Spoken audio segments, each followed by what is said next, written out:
Hello friends. स्वागत है आपका हमारे यूट्यूब चैनल आर के हिंदी कहानियों में। आज की कहानी है माँ बाप के बीच झगड़े से बच्चों में आई हीन भावना। हमेशा की तरह आज भी स्टाफ रूम में चर्चा का विषय था 9वीं कक्षा का छात्र रोहित, जिसकी दादागिरी से उसके सहपाठी ही नहीं बल्कि अन्य कक्षाओं के छात्रों सहित टीचर्स भी परेशान थे। प्राचार्य भी उसकी शिकायत सुन सुनकर परेशान हो गए थे। न जाने कितनी बार उसे अपने ऑफिस में बुलाकर हर तरह से समझाने की कोशिश कर चुके थे, पर नतीजा सिफर ही था। रोहित पर किसी भी बात का कोई असर नहीं होता था। उसके गलत आचरण को निशाना बनाकर उस पर कोई कड़ी कार्यवाही भी नहीं की जा सकती थी, कारण कि वो फैक्ट्री मजदूर यूनियन के प्रमुख का बेटा था और उनसे सभी का वास्ता पड़ता रहता था। केमिस्ट्री की टीचर संगीता को देखते ही बायोलॉजी टीचर मीना ने कहा, मैडम, इस बार तो 9वीं कक्षा की क्लास टीचर आप होंगी, संभल कर रहिएगा। रोहित अपने आतंक से सभी को परेशान करता रहता है। कोई बात नहीं मिस, हम उसे देख लेंगे। है तो 15 साल का किशोर ही ना, उससे क्या परेशान होना। आप तो बायोलॉजी से हैं, आपको पता ही होगा इस उम्र के बच्चों के शरीर में न जाने कितने हार्मोनल बदलाव होते रहते हैं। अगर सभी तरह के वातावरण अनुकूल नहीं हुए तो नकारात्मक प्रवृत्तियां घर कर लेती हैं। समय पर अगर उन्हें हर प्रकार की भावनात्मक मदद व प्रोत्साहन मिले तो वो अपने आप ही अनुशासित हो जाते हैं।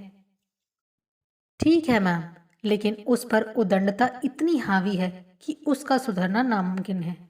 मैथ्स के सर भी चुप नहीं रहे। जो भी हो मैडम, पर मैथ्स में उसका दिमाग कमाल का है। कठिन से कठिन सवाल को चुटकियों में हल कर लेता है। पता नहीं अन्य विषयों में उसके इतने कम अंक क्यों आते हैं। डिबेट वगैरह में तो अच्छा बोलता है, बस उसे टोका टाकी अच्छी नहीं लगती। हाँ, ये अलग बात है कि वो बस में खिड़की के पास बैठने के लिए हमेशा मारपीट पर उतर आता है। वहां बैठे टीचर्स की भी उसे कोई परवाह नहीं रहती।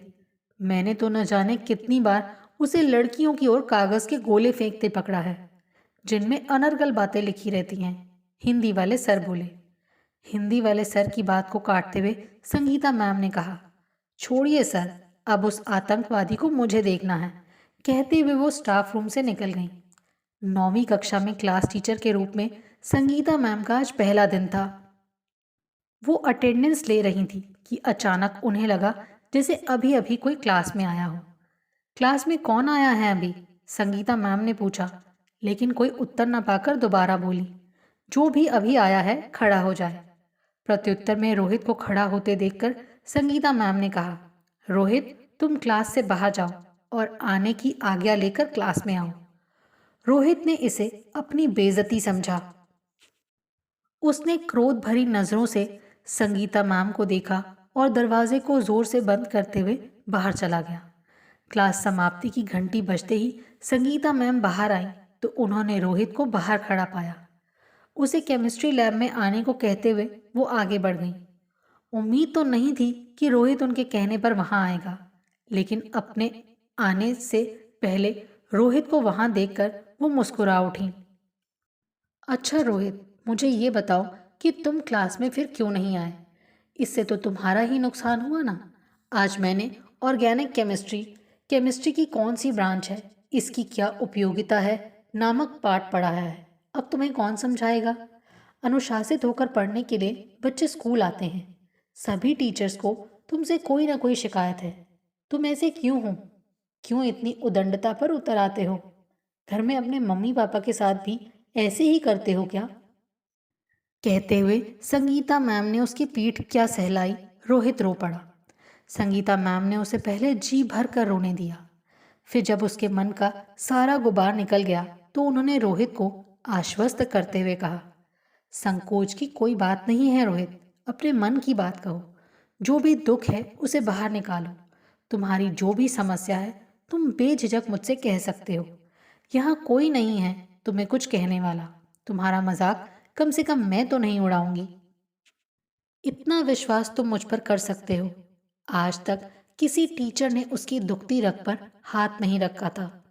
उन सभी से डांट फटकार के साथ आतंकवादी की उपाधि पाकर वो दिनों दिन उद्दंड होता ही गया। आज पहली बार किसी ने उसके असामान्य व्यवहार का कारण पूछा था, तो वो भी स्वयं को रोक नहीं पाया। संगीता मैम का प्यार और विश्वास भरा आश्वासन पाते ही वो सब कुछ उगलने लगा। घर में हम दोनों भाइयों को देखने वाला है ही कौन मैम? जब से होश संभाला, मम्मी पापा को हमेशा झगड़ते हुए ही पाया। प्यार दुलार के बदले उन दोनों का क्रोध हम दोनों भाइयों पर कहर बनकर टूटता रहा है। अकारण ही हम भी उनकी गालियों का शिकार हो जाते हैं।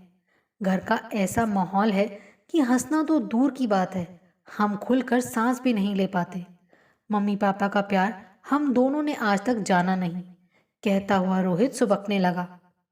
रोहित के बारे में जानकर संगीता मैम को बहुत दुख हुआ। वो उस दिन स्कूल से ही रोहित के घर गईं और अपने अनगिनत प्रश्नों के घेरे में उसके मम्मी पापा को खड़ा करके समझाते हुए उनकी भर्त्सना की। बच्चों के भविष्य का वास्ता दिया तो उन दोनों ने भी अपने सुधरने का आश्वासन देकर संगीता मैम को निराश नहीं किया। दूसरे दिन सर्वसम्मति से रोहित को क्लास मॉनिटर बनाते हुए संगीता मैम ने उसे ढेर सारी जिम्मेदारी सौंप दी। फिर तो रोहित के अंतर मन से वर्षों का दबा हीन भावना का सारा अंधकार जाता रहा। अब आत्मविश्वास की ज्योति से जगमगाते हुए एक नए रोहित का जन्म हुआ।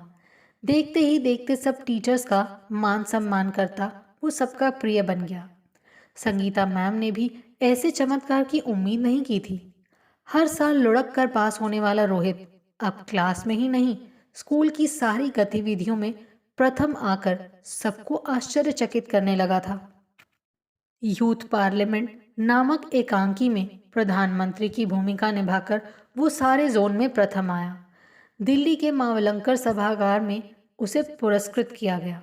सारे अखबार, टीवी चैनल्स पर वो न जाने कितने दिन तक छाया रहा। अरे भाई, रोहित तो हमारे स्कूल का बड़ा होनहार छात्र है।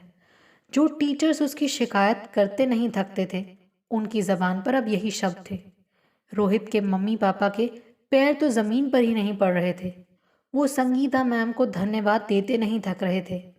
स्कूल को सभी तरह से गौरवान्वित करता रोहित अब सबका प्रिय छात्र बन गया था।